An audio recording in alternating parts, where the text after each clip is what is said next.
نحمده ونصلي على رسوله الكريم اما بعد فاعوذ بالله من الشيطان الرجيم بسم الله الرحمن الرحيم الم تر الى الذي حاج ابراهيم في ربه ان آتاه الله الملك۔ اے محبوب، کیا آپ نے نہیں دیکھا تھا اس کو جس نے کہ ابراہیم علیہ السلام سے ان کے رب کے بارے میں جھگڑا کیا؟ ان آتاہ اللہ الملک، کہ اللہ رب العزت نے اس کو بادشاہت دی۔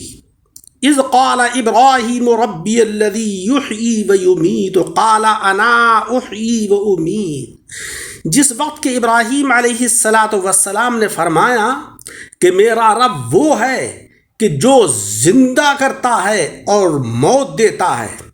قالا، وہ بولا، انا احیی و امیت، میں جلاتا اور مارتا ہوں۔ قال ابراہیم فإن اللہ یأتی بالشمس من المشرق فأت بها من المغرب فبہت الذی کفر۔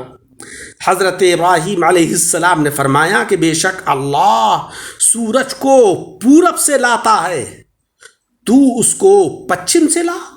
فبہت الذی کفر، پس حیران کر دیا گیا وہ جس نے کہ کفر کیا۔ واللہ لا یہدی القوم الظالمین، اور اللہ رب العزت ہدایت نہیں دیتا ہے ظالم قوم کو۔ سامعین اکرام، یہ آیت جس کی کہ تلاوت کی اور ترجمہ کیا، یہ سورہ بقرہ کی آیت نمبر 258 ہے، جس میں اللہ تبارک و تعالیٰ نے حضرت ابراہیم علیہ السلام کا نمرود سے جو مناظرہ ہوا ہے اس کا ذکر فرمایا ہے، اور پیارے آقا صلی اللہ علیہ وسلم سے فرمایا کہ کیا آپ نے وہ مناظرہ نہیں دیکھا تھا؟ یعنی دیکھا تھا۔ پچھلی آیت میں ایمان والوں کے نور اور منکرین اسلام کی تاریکی کا ذکر تھا، اب اسی کی تائید کے لیے یہ قصہ ارشاد ہو رہا ہے، جس سے معلوم ہوا کہ حضرت ابراہیم علیہ السلام کو نور ہدایت عطا ہوا اور نمرود گمراہی میں پھنسا رہا۔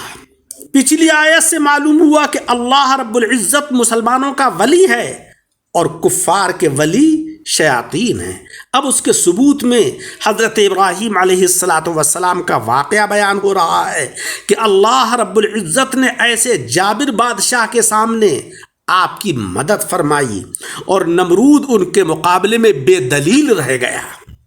پچھلی آیت سے معلوم ہوا تھا کہ اللہ تعالیٰ ایمان والوں کا ہی ولی ہے اور کفار کے مددگار شیاطین ہیں، جس سے کہ وہم ہوتا تھا کہ اللہ رب العزت ان کی ہدایت کے سامان بھی پیدا نہیں فرماتا۔ اس وہم کو دور کرنے کے لیے ابراہیم علیہ السلام کا قصہ ارشاد ہو رہا ہے، جس سے کہ معلوم ہوتا ہے کہ کفار کی طرف اللہ رب العزت نے ہادی بھیجے، مگر ان لوگوں نے ان سے فیض حاصل نہیں کیا۔ حضرت ابراہیم علیہ السلام اللہ کے خلیل جلیل القدر پیغمبر جو نمرود کی ہدایت کے لیے بھیجے گئے، مگر نمرود نے آپ کی ذات سے فیض حاصل نہیں کیا۔ الم ترا، یہ استفہام انکاری ہے اور اس میں حضور صلی اللہ علیہ وسلم سے خطاب ہے۔ رؤیت سے آنکھ کا دیکھنا مراد ہے، اور لم کی وجہ سے مستقبل بمعنی ماضی، یعنی اے محبوب، کیا آپ نے اس سے پہلے حضرت خلیل ابراہیم علیہ السلام اور ایک کافر جس کا نام کہ نمرود، اس کا مناظرہ حضرت ابراہیم علیہ السلام سے ہوا؟ آپ نے ان آنکھوں سے ملاحظہ نہیں فرمایا تھا؟ یعنی ضرور دیکھا تھا آپ نے وہ مناظرہ، کیونکہ آپ ولادت پاک سے پہلے سارے عالم کو دیکھ رہے تھے۔ اِلَى الَّذِي حَاجَّ إِبْرَاهِيمَ فِي رَبِّهِ، الذی سے اس وقت کا بادشاہ مراد ہے جس کا نام کہ نمرود ابن کنعان ابن سنجاریب تھا، یا نمرود ابن کنعان ابن سام ابن نوح علیہ السلام۔ یہی پہلا وہ بادشاہ ہے جس نے کہ تاج پہنا اور یہی وہ بادشاہ ہے کہ جس نے رعایا پر ظلم کیا، یہی وہ پہلا بادشاہ ہے کہ جس نے خدائی کا دعویٰ کیا اور سارے جہان کی بادشاہت کی۔ اس کی عمر 800 برس ہوئی، 400 سال تو عزت کے ساتھ اور 400 برس مچھر کی وجہ سے پٹ پٹ کر اس نے رب سے مقابلہ کرنے کے لیے نہایت اونچا قلعہ بنایا تھا۔ اس کا پائے تخت بابل میں تھا۔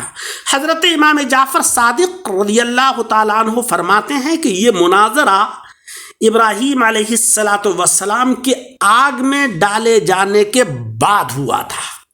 جب آپ پر آگ گلے گلزار ہو گئی تب اس نے پوچھا کہ بتاؤ اے ابراہیم، آپ کا رب کون ہے جس کی طرف مجھے تم بلاتے ہو؟ حضرت ابراہیم علیہ السلام نے اس وقت اپنے رب کا تعارف کرایا۔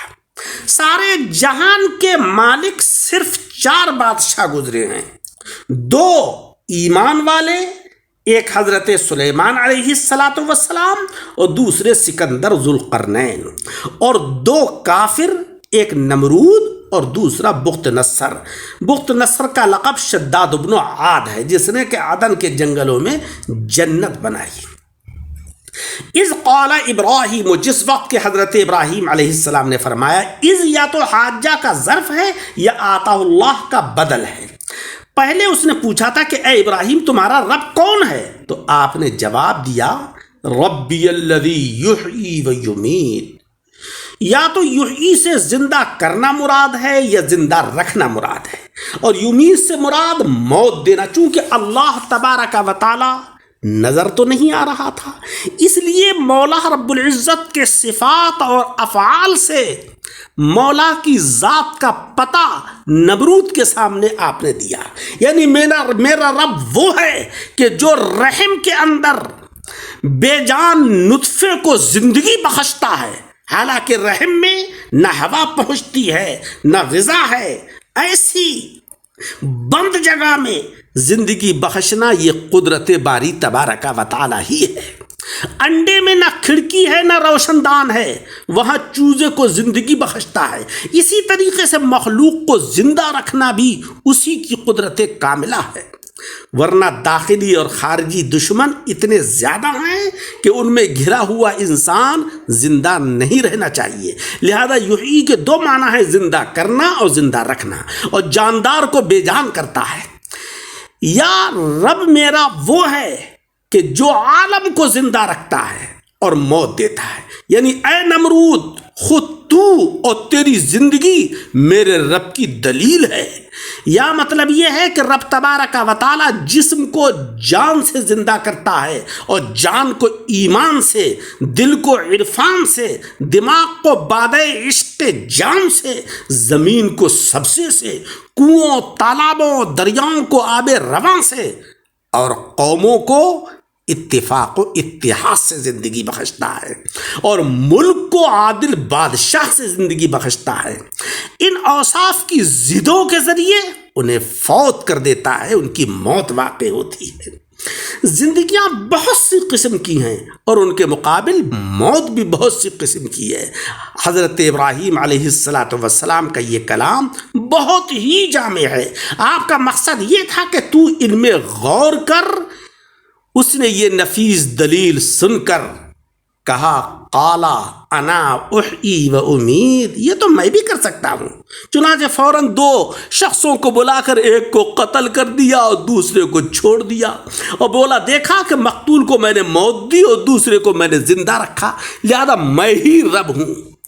حضرت ابراہیم علیہ السلام نے اس کی یہ بے عقلی اور ہٹ دھرمی ملاحظہ فرمائی اور اپنی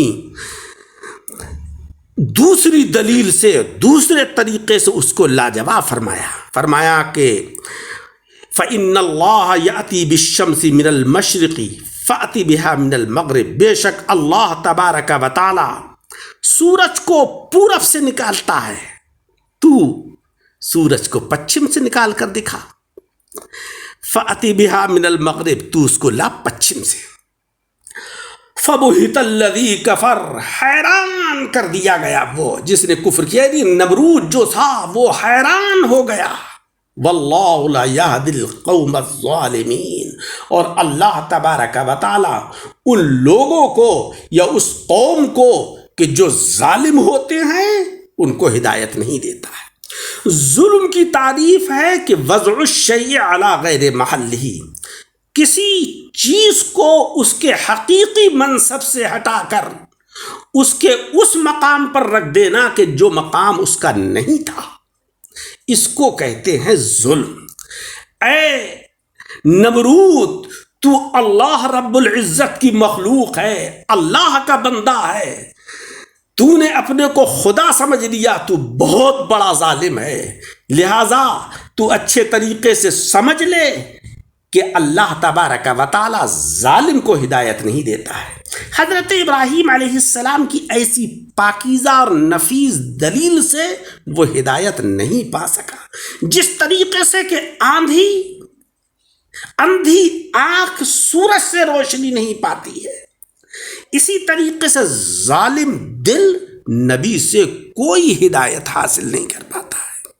میرے عزیزوں، اپنی نگاہ کو روشن رکھیے اور اپنے دلوں کو ایمان کی روشنی سے منور کیجیے، تاکہ دلوں میں بصیرت پیدا ہو اور آنکھوں میں بصارت پیدا ہو، حق نظر آئے اور حق کو قبول کیجیے اور حقانی تعلیمات کے اوپر عمل کیجیے۔ درس کو سن کر احباب کے ساتھ شیئر کریں اور ہمارے یوٹیوب چینل دعوت حق درس قرآن کو لائک اور سبسکرائب کریں، تاکہ زیادہ سے زیادہ یہ دینی پیغام احباب تک پہنچتا رہے۔